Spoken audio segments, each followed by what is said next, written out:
আসসালামু আলাইকুম। আজকে আমি কুলি পিঠা বানাবো।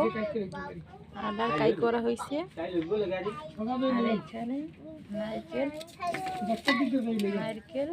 আর চিনি।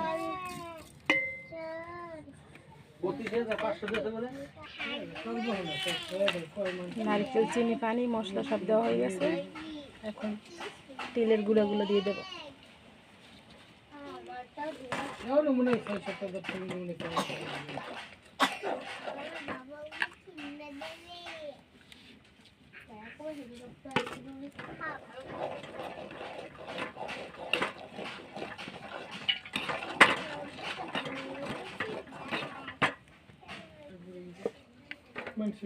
হয়ে গেছে তিলের খাজা।